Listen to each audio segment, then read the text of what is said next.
Let's do a recap of our 5 fragments. So do you remember what the first fragment we studied was? Possessives. Was possessives, good. And what can you tell me about possessives?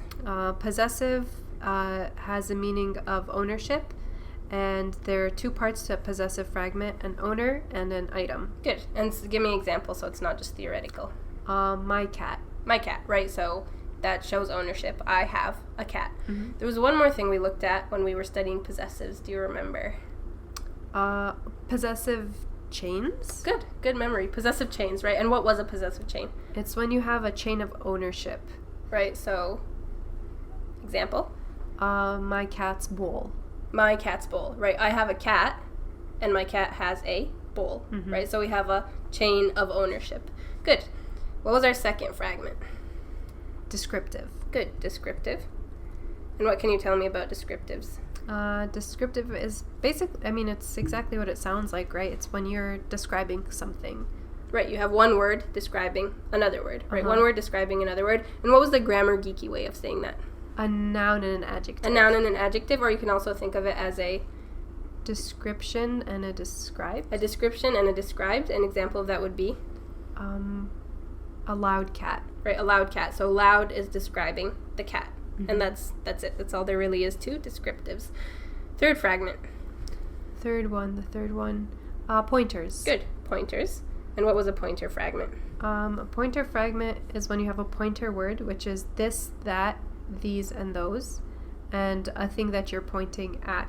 So a noun that you're pointing at. Good. So it's basically just a fragment used to point at something. Example would be? This cat. This cat. You like cats, don't you? Yeah. This cat. Right? So simple. Right? Simple. Fragment number 4. Fragment number 4 was sentence starters. Good. Sentence starters. What can you tell me about sentence starters? Well, they start sentences. Right, they start sentences. Also, you start sentences. Oh, and they are auxiliary, meaning that if you remove them, you will still have a grammatically sound sentence. Right, so you can remove it and you still have a full sentence, right? So an example, do you remember any of the sentence starters? I know we said we didn't have to memorize them, but... I seem to remember certainly. Certainly, right, so give me a sentence with certainly in it. Certainly the cat is cute. Certainly the cat is cute, more cats. And then if we remove the certainly, we end up with? The cat is cute. The cat is cute. So we still have a full sentence. And then a sentence starter fragment is made up of? A sentence starter and a noun. A sentence starter and a noun, right? So certainly the cat, like that. Okay, and our last one was? Last one was the one with a bunch of letters. The acronym, do you remember it? The acronym, TLDR. TLDR, good. And what did that stand for? Too long, didn't read? No. Not here. Time, location, direction, relation. Time, location, direction, relation. So a TLDR word is just a word that tells you the time, location, direction, or relation. Tells you about time, location, direction, or relation. Some examples of TLDR words would be? Above, below, with, between. Good. And then a TLDR fragment is made up of a? TLDR word and a noun. A TLDR word and a noun. We clear on our 5 fragments? Yes. Good. So before we move on, we're going to look at one more concept. So when we studied these fragments, we saw them kind of in isolation. It was just a possessive, just a descriptive, just a pointer, right? But these fragments can actually come linked to each other, right? They can come linked to each other. Let's look at an example so it's not just theory. With that delicious soup. Can you tell me what's happening here? Well, I recognize with as a TLDR word. Right, so we have a TLDR. Anything else? That is a pointer word. Right, that is a pointer word.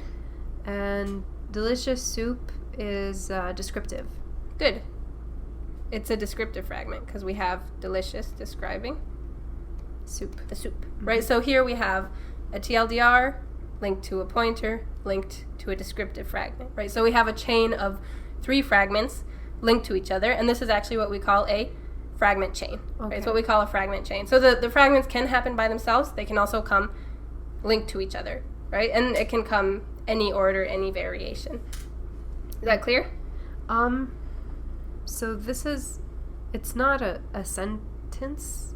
It's not a sentence, right? It's not a sentence. Remember, what were our two types of sentences? Is sentences and action sentences. Right, we had is an action, right? Does this have an action in it? No. Does it have an is in it? No. Right? And is it conveying a complete thought? No. No, so it doesn't make a sentence. Okay. So don't be fooled by the length. It is longer than a normal fragment that we've seen, but it's still just a chain of fragments. Okay. It's not a sentence because it doesn't convey full thought. No is or action. It's just a bunch of fragments strung together. Yeah, it's just a chain of fragments. From my mom's house. Can you tell me what's happening here? From is another TLDR word. Right, so we're looking at a TLDR here. My mom is a possessive. That's possessive. And my mom's house. What about mom's house? What do we know about possessives? Oh. I have a mom, and my mom has a house. Good. I have a mom, my mom has a house, so we're looking at a possessive chain. Possessive chain. Two possessives. Two possessives in a row, right? So a TLDR and a possessive chain. Okay, what about this? My black cats. There's some cats for you. Yay! I love black cats. Okay, my black cats. My cats, that's possessive. Yeah. I have cats. So my cats, right? Owner item. Possessive. And then? Black cats is descriptive because you're describing the cats. Yeah, so black is describing the cats. Yeah, my cats, right? My cats. So you have a possessive and a descriptive. Descriptive, right? Possessive and descriptive. Her tattered clothing. Her tattered clothing. Oh, this is the same as what we saw before. Yep. She has clothing, so that's possessive. Right, that's possessive. And we're describing her clothing as being tattered, so that's descriptive. Good. And then the tattered is describing her clothing. So we have possessive and a descriptive. So you see how the different fragments can link to each other in different ways. Right? They can link to each other in different ways. Remember you were asking earlier, is a fragment chain a sentence? Is it not? And we said it's not, right? So it's still incomplete, right? It's still incomplete, which means anything incomplete is never going to be on its own. It's always going to be part of a sentence. So the same way we saw, remember when we were studying fragments, we saw that they always had to appear within a sentence. Same with fragment chains, right? Same with fragment chains. So let's look at some examples of that. The keys are in my pocket. What kind of sentence are we looking at here? Is sentence, because are is a derivative of is. Good. So we have our are, which makes it an is sentence, and then my parts. The keys before is, in my pocket after is. Do we have anything fragment-wise in the before is or the after is? The keys, there are no fragments in the keys. In my pocket. Oh, okay. In my pocket. In is a TLDR. TLDR in my pocket. My pocket, that is descriptive. No. Are you describing the pocket as my? My pocket. Possessive, right? Because I own the pocket. Yeah, I have a pocket. I have a pocket, right? So we have a TLDR plus a possessive as our after is. Okay, another example. That skinny kid ate his brother's chocolate. It's always the skinny ones. Okay, so this is an action sentence. Ate is our action. Good. So who's doing the action of eating? That skinny kid is our doer. Good. His brother's chocolate is our receiver. Right. Good. And then fragment-wise, anything happening here in either the doer or the receiver? Yeah, in both, actually. So that skinny kid, so that is one of our pointer words. Right, that is a pointer. So we have a pointer fragment.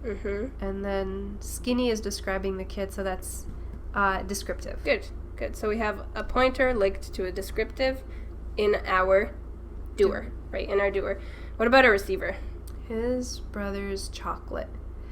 He has a brother, and his brother has chocolate. Good. And that's what we call a possessive chain. So two possessives. Possessive chain. Very good. Concept becoming clear? Yeah. Okay. Let's look at one more example. I keep my son's clothing in that drawer. Okay. Action sentence. Action sentence. Because keep is an action. Good. Who's doing the action of keeping? I am. Good. So I am the doer. And then what am I keeping my son's clothing in that drawer? My son's clothing is the receiver. Not in that drawer? No, because in that drawer is a TLDR phrase. And we said a TLDR phrase in an action sentence is just its own thing. right? Good memory. Okay. And then what are we going to do with my son's clothing? That's... I have a son and my son has clothing. That's a possessive chain. Right. So inside our receiver, we have possessive chain. Mm-hmm. Is there anything else in the TLDR beyond just the TLDR? That is a pointer. Good. So TLDR and a pointer fragment. Yeah, we have a TLDR linked to a pointer. And then inside our receiver, we have a possessive chain. Are we all clear? I think so, yeah. Right, so to recap, right, fragments can come in chains, right, one after the other, and they'll always appear in a sentence. And same as normal fragments, they can play any role within our sentences. We good? Yes.